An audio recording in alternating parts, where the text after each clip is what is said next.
Muchas gracias a todos por su participación en este webinar.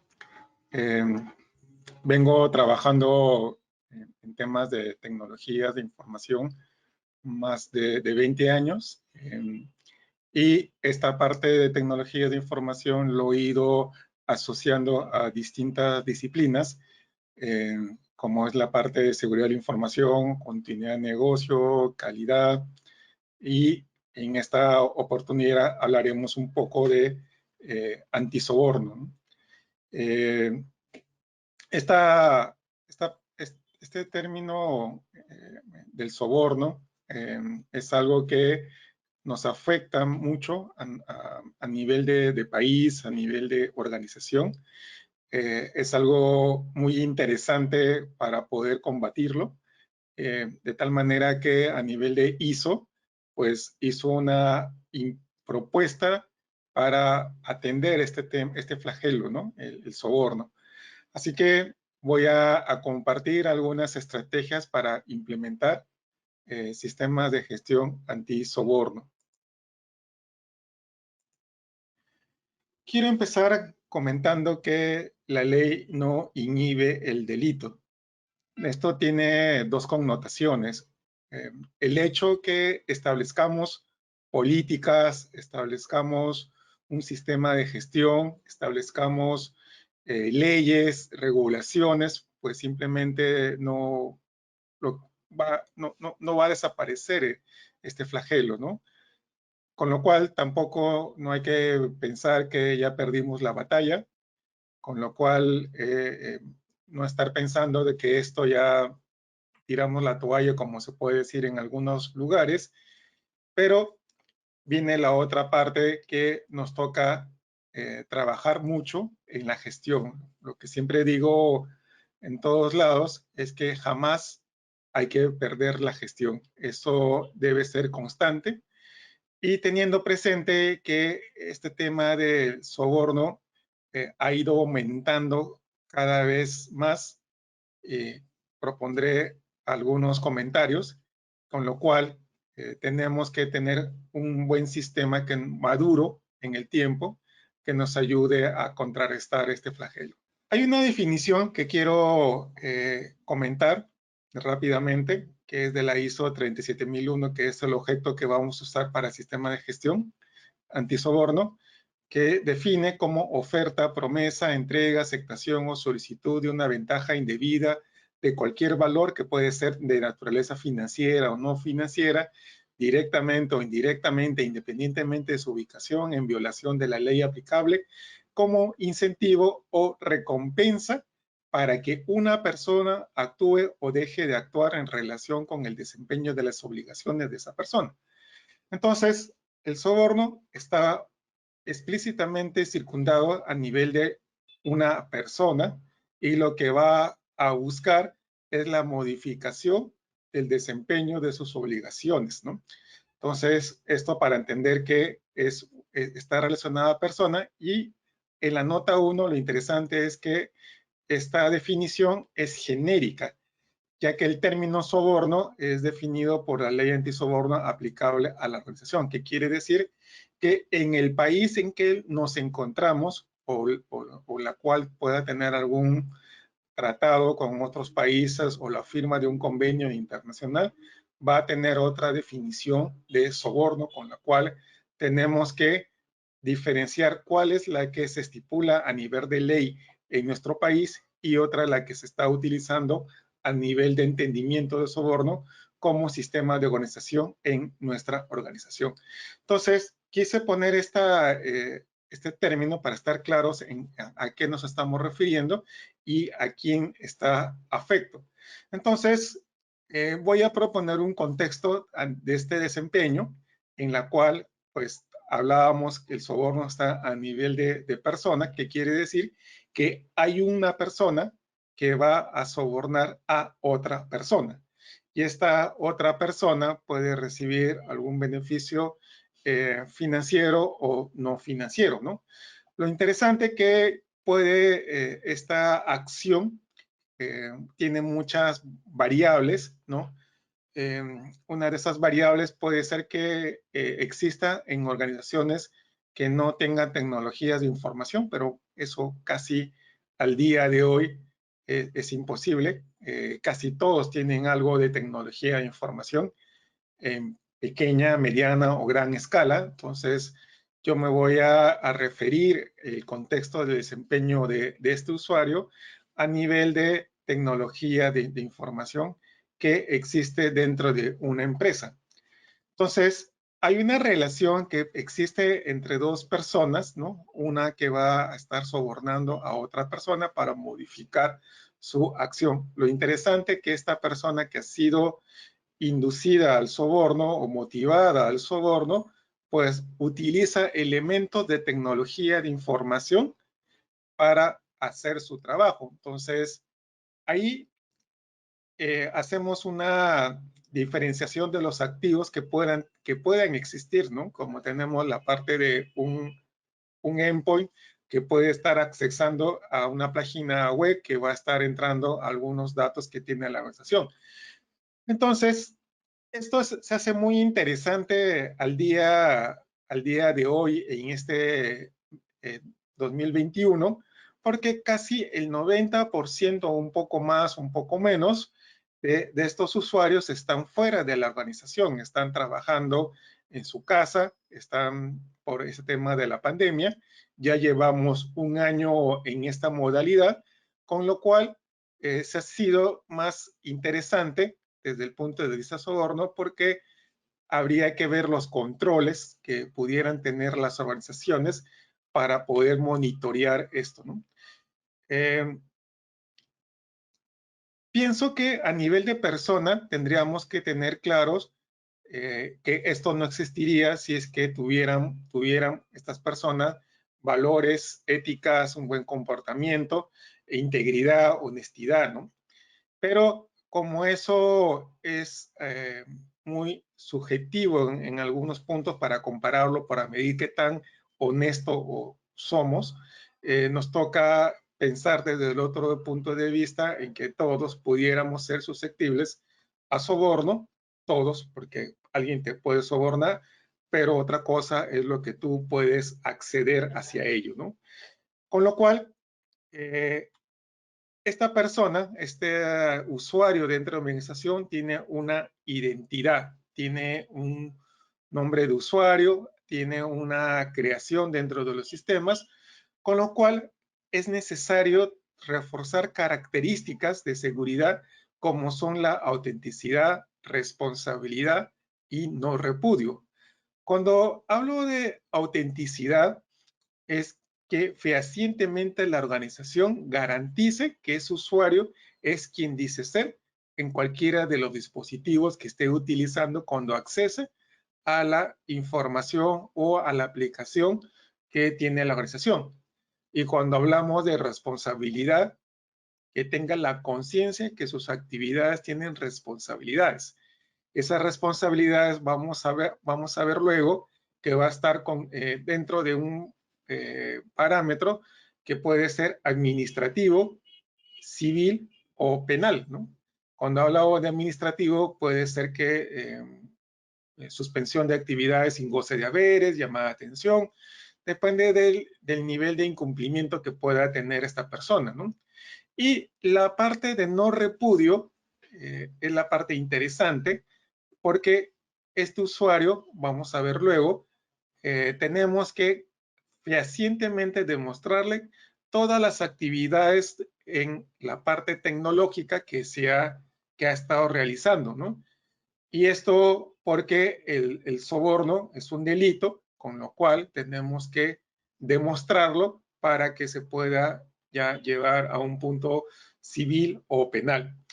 Y esto sí, y esto hay que tenerlo claro, porque si no tenemos todo un esquema como lo que estoy planteando de necesidad, responsabilidad y no repudio, pues las organizaciones pueden tener muchos problemas, porque si a alguien despiden por supuesto de soborno, yo no puedo definir que la persona ha cometido el soborno, eso está en un ámbito judicial, que son las personas. Yo puedo llevar a una persona a denunciarlo por prácticas de soborno, pero es un juez quien dictamina que esta persona ha cometido un acto de soborno y con lo cual aplican las responsabilidades definidas dentro de los códigos civiles o penales de cada país, para lo cual es importante la evidencia, ¿no? Y esa evidencia va a ser de que este usuario pues no haga repudio. He visto casos que las organizaciones han empezado a entablar de denuncias contra empleados, ex empleados, ¿no? Y en la cual no han tenido una correcta recolección de evidencias, denuncian a la persona y estas evidencias son desestimadas, con lo cual luego esta persona puede denunciar a su antigua empresa por daños y perjuicios a su reputación y que pueda recibir alguna indemnización, ¿no? Entonces, hay que tener cuidado cuando nos metamos en esto, porque si hablamos de soborno, ya estamos hablando de ámbitos civiles o penales y esto puede también perjudicarnos, porque si no tenemos el soporte debido, vamos a estar llevando aún problemas a las organizaciones. Entonces, esta persona que ha sido sobornada ya va a cometer un fraude, ¿no? Y aquí es importante hablar del triángulo del fraude. Esto es un poco de introducción a conceptos. Hemos hablado un poco de soborno y vamos a hablar un poco de fraude, que para mí tiene una relación directa, porque el soborno es alguien que va a inducir a otro y el otro que está dentro de la empresa va a cometer algo dentro de la organización, con lo cual es una acción de fraude, ¿no? Y esto lo determinó Donald Creasy, eh, una persona en Estados Unidos que sacó un libro en torno a esto, muy interesante, que una persona comete un fraude, ¿no? Iniciando por la motivación. Puede ser una motivación personal, ¿no? Hoy por hoy muchas personas pueden estar pasando algunas penurias económicas por lo que está esta pandemia, puede tener una necesidad económica, puede tener a alguien que está enfermo, puede tener deudas, con lo cual necesita tener dinero, ¿no? O puede ser una motivación de un segundo, que igual le va a ofrecer un tema económico, como por ejemplo también el cambiar algún tipo de información o extraer información o dañar algún activo de información o activo de infraestructura tecnológica, ¿no? Y con esto va a recibir algún tipo de dinero, ¿no? También puede ser una motivación de soborno del tipo forzada, ¿no? Que te secuestran a alguien, ¿no? Te inducen de una manera muy negativa a cometer, bueno, de hecho así la acción es negativa, ¿no? Pero te ves forzada, manipulada por algún agente que pueda tener a alguien secuestrado en tu casa, ¿no? Y te induce a esto, ¿no? Pero por lo general vamos a hablar del tema de soborno cuando puedan estar queriendo hacer uso de un beneficio económico, ¿no? Luego lo que va a suceder es que va a buscar una oportunidad, ¿no? Esta persona. Entonces va a buscar una oportunidad en la cual pueda encontrar una ventana, una puerta falsa en una acción, ¿no? En la cual pueda sentirse que no sea identificado, que esa es la acción que se busca, que no lo identifiquen, con lo cual busca el repudio, busca que los controles sean débiles o sean escasos o simplemente no existan, ¿no? En este tema de pandemia, muchas empresas mandaron a sus empleados a trabajar a casa y lo mandaron sin muchos controles en el manejo de su información, ¿no? Con lo cual este año va a haber mucha fuga de información por este tipo de fraude, ¿no? Ya sea que sea motivado por en forma personal o que sea inducido por un tercero, ¿no? Y luego entra al razonamiento, ¿no? Cuando él busca y dice, puedo cometer esto, puedo hacerlo, no me van a identificar, no me van a atrapar, ¿de acuerdo? No hay forma, los controles son escasos, nadie me está monitoreando, nadie me está visualizando, ¿no? De alguna manera las empresas cuidaban mucho sus activos cuando estaban dentro de su organización, ¿no? De alguna manera uno visualizaba el comportamiento, las acciones, un poco de psicología corporal, pero ya en casa ya no importa, ¿no? Yo puedo estar trabajando, tomando print screen alguna información, extrayéndola, nadie me está visualizando, ¿no? Con lo cual puedo yo cometer este fraude, ¿no? Entonces, vamos a trabajar la parte del fraude a nivel de infraestructura tecnológica, dado que muchas empresas tienen un componente mucho, bastante o poco o medio en tema de infraestructura tecnológica, la oportunidad lo va a buscar a nivel de la infraestructura tecnológica para cometer su fraude y cometer el acto de soborno, ¿no? Entonces, esto a una empresa le perjudica porque entrega productos y servicios, ¿no? Ese acto de soborno que induce a cometer un fraude para extraer la fórmula de un producto, los contratos de servicios, extraer la base de clientes, extraer los productos stock que vende o dañar alguna información o dañar algún servicio para que no se pueda ofrecer, ¿no?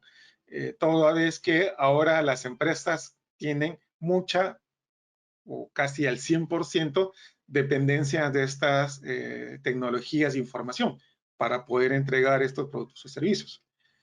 Esto se soporta en gestión de procesos y esta gestión de procesos se desagrega en reglas de negocio, ¿no? Esas reglas de negocios son casi únicas, secretos que tiene toda organización para poder entregar estos productos y servicios, y estas reglas de negocios usan tecnologías, gestión de activos, que nos van a permitir ofrecer este tipo de servicios, ¿no?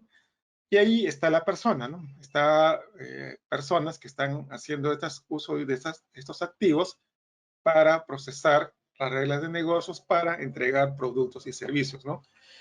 Hoy por hoy, todavía en nuestras regiones, en Latinoamérica, Iberoamérica, todavía hay componentes humanos, ¿no? En menor o en mayor escala, pero todavía hay componentes humanos, todavía en algún momento hablaremos de fraude de robots, ¿no? Cuando ya empiezan a tener un grado de conciencia propia, ¿no?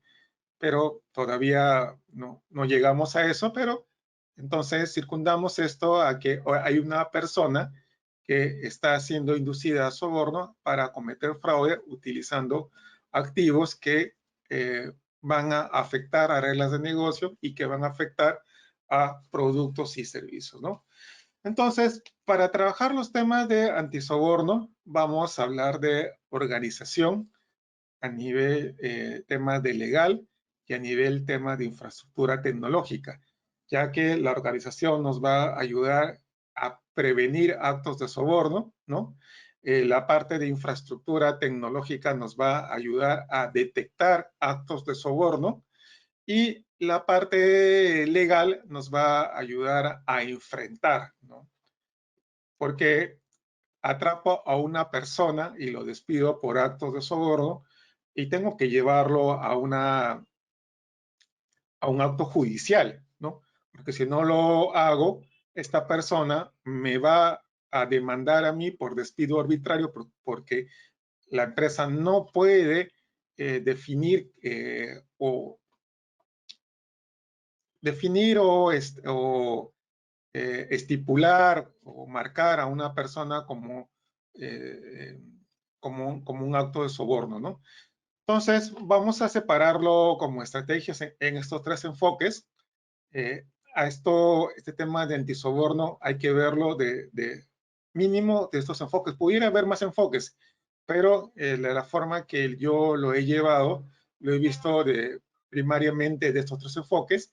La parte de infraestructura tecnológica fue donde más he aportado, trabajando con la organización y con el área legal, porque hay una ley en cada país que estipula, tiene un marco jurídico, civil o penal, con lo cual las evidencias o hasta dónde se puede monitorear es lo que tecnología tiene que ofrecer para que esto pueda ser utilizado debidamente como evidencia ante un acto jurídico, ¿no? Entonces, cuando hablamos de la parte organizacional, ahí hay tres elementos, como es el gobierno corporativo, que en el gobierno corporativo tenemos procesos para monitorear, evaluar, dirigir, ¿no? Entonces, en dirigir van a impartir políticas como la política antisoborno, que se tenga definido claramente los roles y responsabilidades para llevar correctamente la segregación de funciones, que eso lo hablaremos después, y que esté monitoreando el rendimiento y la conformidad en forma constante, ¿no? No porque las empresas hayan certificado un sistema de gestión antisoborno quiera decir que se ha eliminado el soborno dentro de la organización. Simplemente la organización está demostrando que tiene capacidades para prevenir, para detectar y para enfrentar. No lo está eliminando, un poco lo que decía al inicio en el slide, que la ley no inhibe el delito. No porque yo ya declaré o describí una política antisoborno, hice que las personas, mis empleados, lo conocieran, lo firmaran, con eso no se elimina, eso no existe, ¿no? Entonces, esta parte del gobierno debe constituirse dentro del gobierno corporativo. En algún estamento las empresas ya empiezan a tener prácticas de gobierno corporativo para demostrar transparencia, ¿no? Es muy interesante varios hechos que hemos visto en el mundo de fallas en el gobierno corporativo y cómo afecta esto a lo largo del tiempo con prácticas de soborno. Han afectado, soborno y fraude, han afectado su desempeño, con lo cual han tenido que pagar multas y algunos directivos ir hasta la cárcel, ¿no? Con lo cual, luego del gobierno corporativo, nosotros tenemos que implementar un sistema de gestión.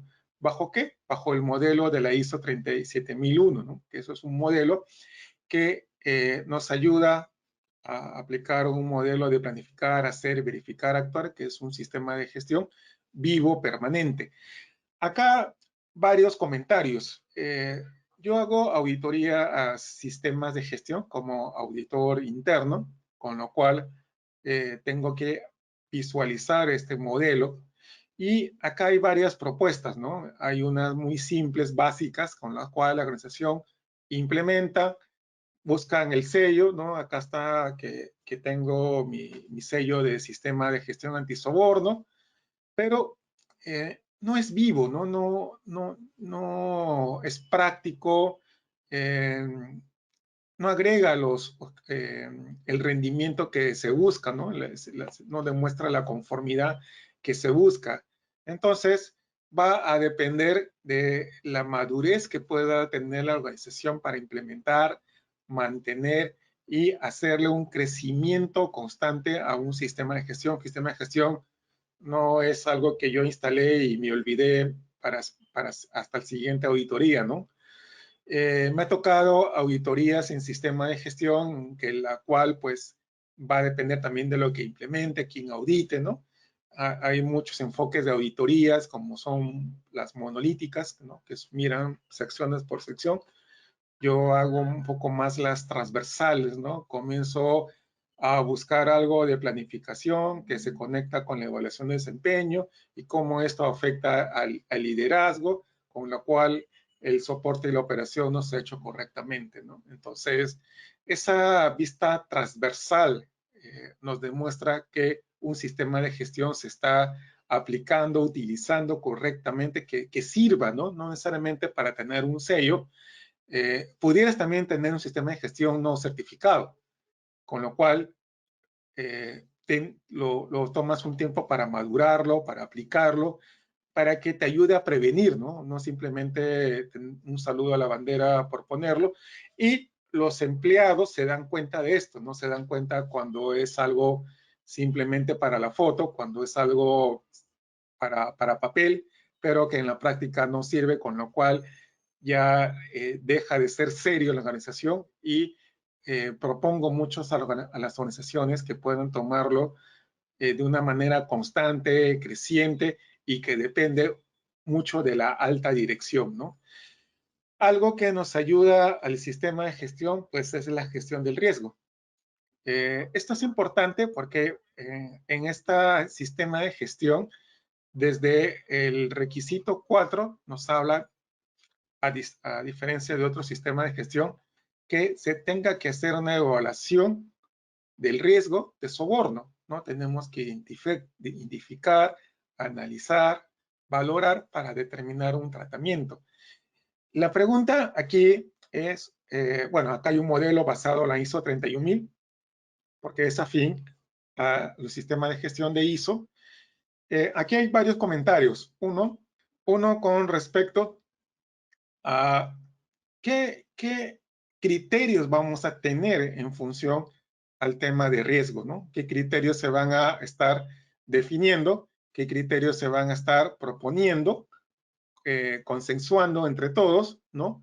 Para hacer la evaluación de riesgo y en dónde vamos a identificar este riesgo. Este riesgo lo vamos a identificar a partir de algo que se llama gestión de activos, que lo vemos en la parte de soporte de los procesos, que lo hablaré en la sección de infraestructura tecnológica. Estos activos son susceptibles a riesgo, todos los activos son susceptibles a riesgo, con lo cual hay que analizar. A veces el tema del riesgo se lleva a un frío mapa de calor. Todos creen que solamente es un mapa de calor cuando eso solamente es una parte del proceso de gestión de riesgo. Prefiero llamarlo gestión del riesgo porque hay procesos como la evaluación, tratamiento, la comunicación, consulta, seguimiento y revisión, registro e informe. Es importante que exista una metodología de gestión de riesgo dentro de un marco de gestión del riesgo, ¿no? Entonces, otra variable para agregar en función de esto es cada cuánto tiempo hago la gestión del riesgo. Porque si bien en la parte de planificación lo estamos realizando, ¿de acuerdo? En la parte ya de operación nos dicen que se haga a intervalos planificados. No nos dice ISO cada cuánto tiempo tengo que hacerlo, con lo cual el auditado juega mucho a eso, ¿no? Juega a que lo he hecho una vez al año. Ok, listo, ¿no? Entonces yo como auditor no puedo decir si está bien o mal, ¿no? Pero al menos que exista uno. Entonces, ya como consultor, yo siempre motivo a las empresas, porque no es mi decisión, en que esta evaluación del riesgo se haga constante, ¿no? Si es posible, cada segundo, con lo cual demanda mucho esfuerzo en tecnología, demanda mucha capacidad de procesamiento de datos. Hay tecnologías que ya nos están ayudando en esto, que tienen que ver con inteligencia artificial, que nos permiten estar analizando el comportamiento de los usuarios dentro de la tecnología de información, con lo cual nos está evaluando el nivel de riesgo que pudiéramos estar teniendo en la organización y que automáticamente cuando llegue a un nivel alto de riesgo, pues se comienzan a quitar algunos accesos y reportarlo para poder preguntar qué estás haciendo, ¿no? Entonces, tenemos que tomar el riesgo como una acción de prevención. Y en la medida que lo utilicemos más constantemente, nos va a ayudar a que cualquier tipo de impacto se pueda contenerlo rápidamente y no estar pensando simplemente en la reacción, porque la reacción puede ser costosa o puede ser muy letal para la organización. Luego entramos a la parte legal. En la parte legal, como mencioné al inicio, hay una parte de ley que existe en cada país. Hay que entender esta parte legal. No soy abogado, esto lo tengo que trabajar directamente con el área legal, ¿de acuerdo? Y tengo que establecer correctamente mis documentos de contratación, porque en los documentos de contratación el usuario toma conciencia que sus actividades tienen responsabilidades, hablamos responsabilidades eh, administrativas, civiles y penales en el uso de los activos, ¿no? Y si tiene esa responsabilidad, yo tengo que monitorearlas, ¿no? Y que sus actividades son monitoreadas. Ahora, ¿hasta dónde puedo monitorearlas? Porque en varios países también hay ley de protección de datos personales, ¿no? Entonces, tengo que estar manejando los límites, ¿no? Había una empresa que me comentaba que quería monitorear todo lo que hace su usuario. Bueno, le entiendo, ¿no? Porque quiere saber qué hace con sus activos. Bueno, le digo, tienes dos formas, ¿no? O te activas la webcam y para ver lo que está haciendo las 8 horas, 10 horas al día, con lo cual tendrías que llevarlos a un centro de análisis y si tienes 100 o 1000 empleados, eso se te va a hacer inmanejable o aplicar algún tipo de tecnologías para eso, ¿no? Entonces, tenemos que estar analizando los comportamientos, ¿no? Y el usuario debe tener claro que sus actividades tienen responsabilidades. Hay veces que se habla de la conciencia, ¿no? Pero a veces se lleva esto como un proyecto de vida, ¿no? Un proyecto, a ver, seamos honestos, porque el honesto nos ayuda, nos hace bien y todo esto, ¿no? Es más o menos como decir, no contaminemos el mundo, tomemos agua, no usemos plástico, caminemos para no contaminar el mundo y reducir nuestra huella de carbono y mejorar nuestro cambio climático, ¿no? Eso es un proyecto de vida, ¿no? ¿Cuántos tomarán conciencia? O como el tema esto de la pandemia, ¿no? No salgan de su casa, pónganse la mascarilla, ¿no? Eso también es un toma de conciencia y que tiene que ver, en algunos casos, países ya están aplicando multas por no respetar las leyes orientadas hacia este tema de prevención. Con lo cual, postulo el hecho que la conciencia debe estar en torno a las responsabilidades que tiene el usuario sobre el uso de sus activos y que esas actividades son monitoreadas, ¿no? Y por último, en la parte de antisoborno, velar a alguien por el cumplimiento, porque si no pudieran estar afectos en un proceso administrativo, ¿de acuerdo? Por un ente regulador o por una institución de fiscalización del Estado. Entonces, alguien tiene que estar velando porque, por ejemplo, en Perú existe una ley que obliga a que se implemente un sistema de gestión de soborno y que tiene que ver alguien velando por su cumplimiento, ¿no?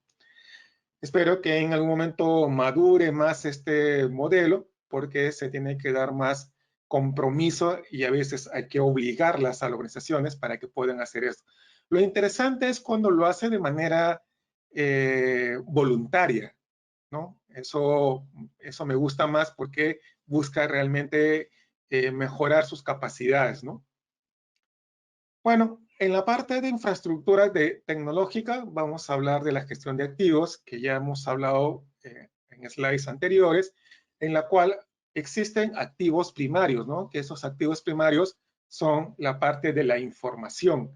Esta información que puede ser extraída de aplicaciones, ¿no? Puede ser exportadas como reportes en un archivo Excel, en un archivo Word, que se puede tomar fotos, ¿no? Entonces, esta información es lo que hace única y diferente a una organización con respecto a su competencia, con lo cual puede ser algo que realmente una competencia lo va a querer y va a buscar a alguien que le pueda entregar esa lista, ¿no? Y sobre todo si no se tienen los controles debidos y lo va a sobornar y el otro va a cometer un fraude, ¿no? Y este fraude lo va a hacer a través de activos secundarios, ¿no? Que va a usar un computador, que tiene un sistema operativo, que va a estar conectado a un medio de comunicación. Estos activos también hay organización, tienen una infraestructura física y son personas, ¿no? Y son este componente principalmente que va a utilizar estos medios para conseguir esto, o que probablemente vaya a inutilizar estos medios, ¿no? Para que no, esta información no pueda ser accesada o lo destruya, ¿no? De tal manera que eh, pueda la competencia tomar mucha ventaja. Esto se está viendo bastante en estos temas de pandemia con el tema de trabajo remoto, porque las empresas tienen escasos controles de monitoreo, ¿no? No tienen una política antisoborno correcta, no tienen a alguien que está trabajando en torno a esto, con lo cual se le hace un estado ideal a esta persona para poder llegar a estos ambientes sin ningún problema, ¿no? Esto hay un modelos, como por ejemplo la ISO 27005-2018, que es un modelo que habla de la gestión de activos como activos primarios y secundarios, sobre todo cuando estamos hablando de tecnología de información. Hay otra ISO orientada propiamente a la gestión de activos basado en la ISO 55000, que también habla de activos desde otro enfoque, ¿no? Entonces, pudieran completar la gestión de activos con estas dos ISOs para tener correctamente este inventario de activos, ¿no? Y las organizaciones no tienen un correcto inventario de sus activos. No, si yo les preguntara, que siempre hago esta pregunta, ¿cuántos documentos Word, Excel, PowerPoint existen en tu organización? Pues no se sabe, ¿no? No, es una pregunta que no tiene respuesta, ¿no? Si yo les preguntara cuántos documentos Word, Excel o PowerPoint existe en nuestro computador personal, pues ni tampoco lo sabemos, ¿no? O quizás pudiéramos saberlo, pero cuánta de esa información es repetida o tiene una variable de otra, ¿no? En un estudio que hice, precario, inferí más o menos que el 60% de la información confidencial que existe en los sistemas de información se encuentra en los archivos Word, Excel o PowerPoint de una organización. El 60%. Y que estos son los menos controlados, ahí debería entrar mucho el área de seguridad de la información, pero ni siquiera entiende correctamente el manejo de la información. Entonces, acá hay una debilidad en la cual siempre esta persona va a aprovechar para su beneficio, ¿no? Y lo vamos a ver, lo hemos visto el año pasado, pero en este año van a ser más evidentes, ¿no? Otra de las cosas es la parte de la segregación de funciones, ¿no? Una importancia que se debe realizar, revisar y mejorar constantemente, dado que son los roles con la cual un usuario utiliza para acceder a un sistema de información en la cual va a hacer una operación que va a trabajar en algunos objetos, ¿no? A veces los sistemas de información son tan engorrosos que los usuarios siempre van a encontrar un camino, una puerta falsa, una forma para que la acción que está realizando pues simplemente no pueda ser monitoreada, con lo cual pueda cometer el acto de fraude y pudiera beneficiarse de un soborno, ¿no? En algunas organizaciones tuve el conocimiento que, por ejemplo, sobornaban a empleados para que les pudiera compartir o alquilar su usuario y clave, sobre todo aquellos que ya estaban destinados al despido, ¿no? Bueno, ya sabían que estaban despedidos y que estaban todavía en el tiempo de transferencia, ¿no? Con lo cual se vendía, en unas cosas se alquilaban estas cuentas y más o menos les pagaban $500 el día por eso, ¿no? Para alguien que quizás ganaba $600 al mes, ganarse $500 sabiendo que le van a despedir, pues no le interesaba lo que le pudieran hacer con el uso indebido de esas cuentas, ¿no? Hacían operaciones y con lo cual obtenían un beneficio económico y todos contentos, ¿no? Con lo cual esta parte de la segregación de funciones tiene que ser una actividad constante, iterativa, en mejora, porque por este lado es donde van a estar cometiendo fraudes, porque los sistemas de información tienen muchas líneas de código que a veces esto se vuelve todo un dilema poder ordenarlo correctamente, ¿no? Y por último, en la parte de infraestructura tecnológica, el monitoreo, ¿no? Cuando hablábamos de las características de seguridad, la autenticidad, la responsabilidad, el conocimiento de sus responsabilidades y el no repudio, ¿no?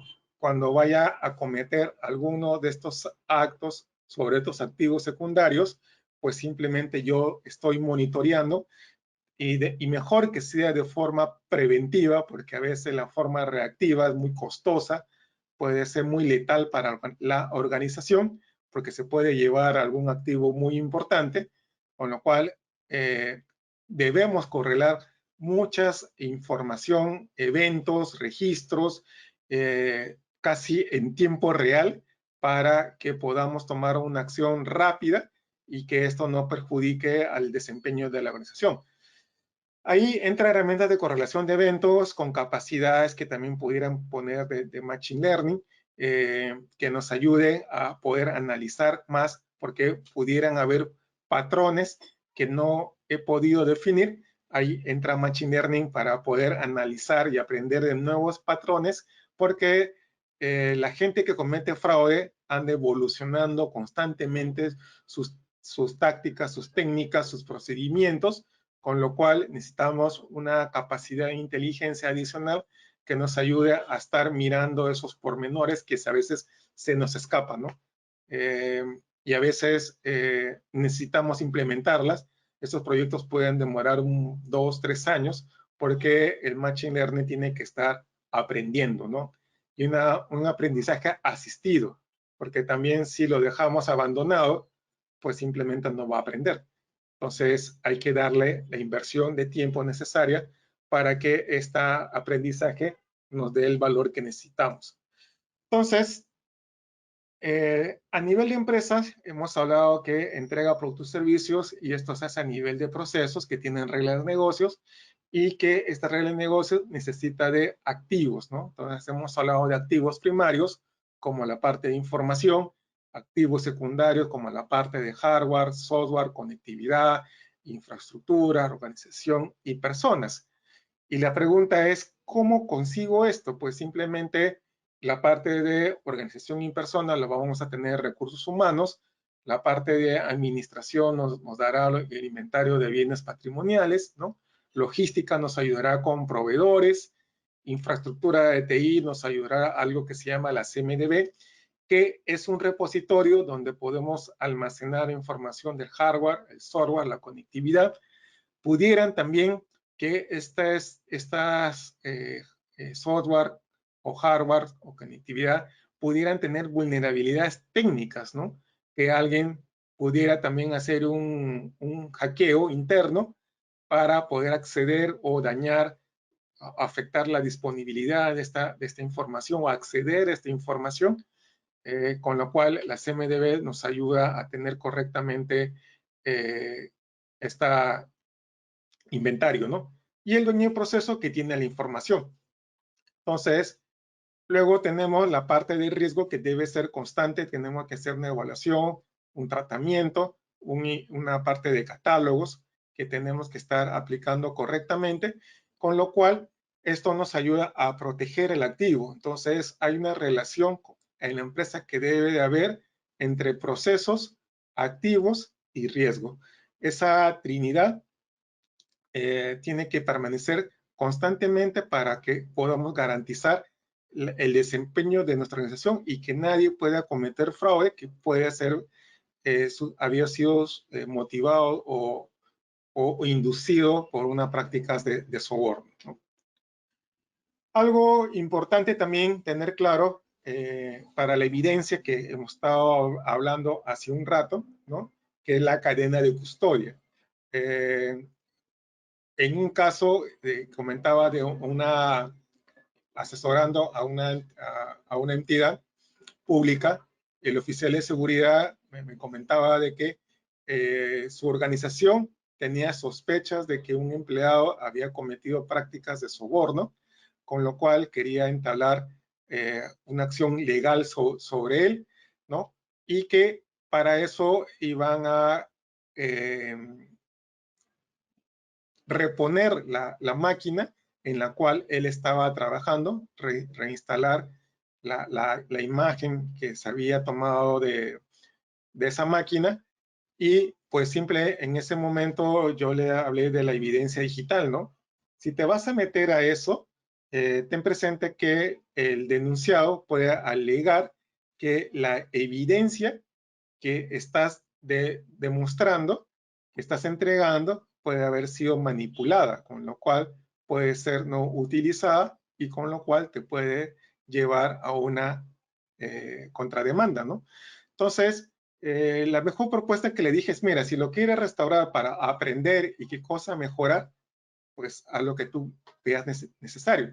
Pero si ya lo quieres llevar a un plano legal, ten presente que pudiera suceder estas situaciones y pudieran ustedes no tener una buena posición para esto.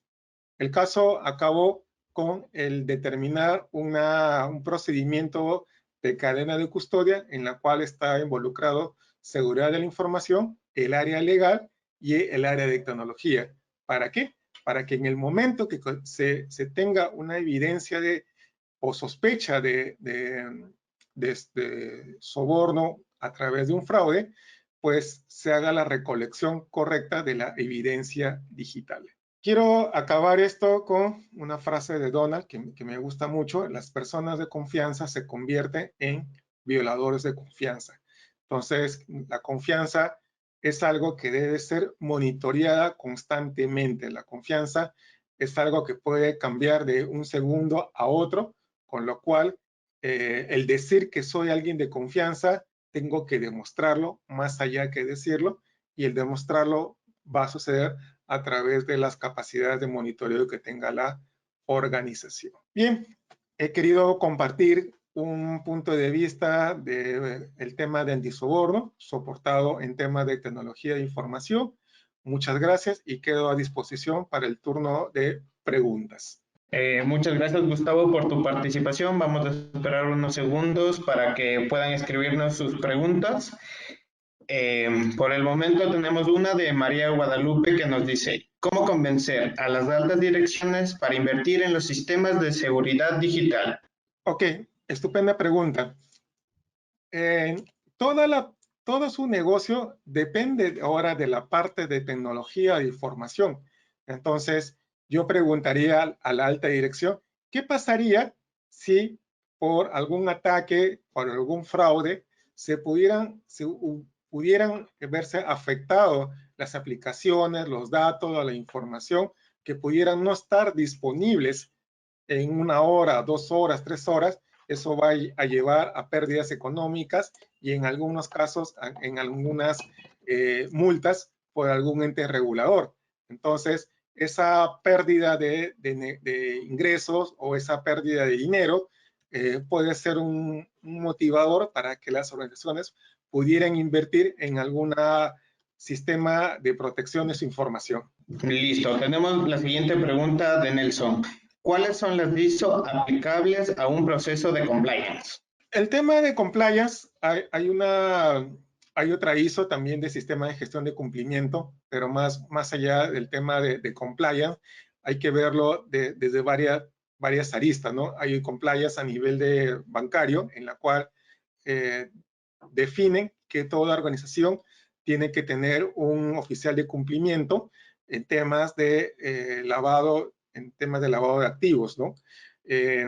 Sería interesante que a nivel de ese componente también pudieran agregar compliance para un oficial de cumplimientos en temas de antisoborno. Sé que lo existe a nivel, por ejemplo, en Perú, a nivel de Estado, pero esto se va a definir de acuerdo al área o el rubro de negocio que puedan existir en tu negocio. Si estás en un ente bancario o algún otro segmento que pudieran definirlo como requisito obligatorio para que se pueda desempeñar.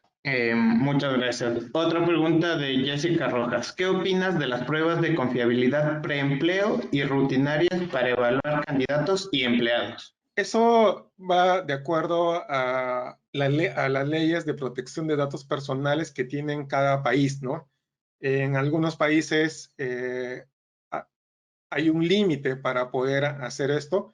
En otros países todavía no existen, con lo cual no necesariamente hay que abusar de esto. Las organizaciones tienen que tener claro que hay un ámbito legal en en el desempeño de nuestras actividades. Y este ámbito legal tenemos que conocerlo. Si nosotros somos del área de TI, por más que queremos atrapar a la persona, hay que tener presente que existen derechos que tienen las personas y que estos tienen que ser revisados correctamente con el área legal. Muchas gracias. La siguiente pregunta de Cristian Lozano.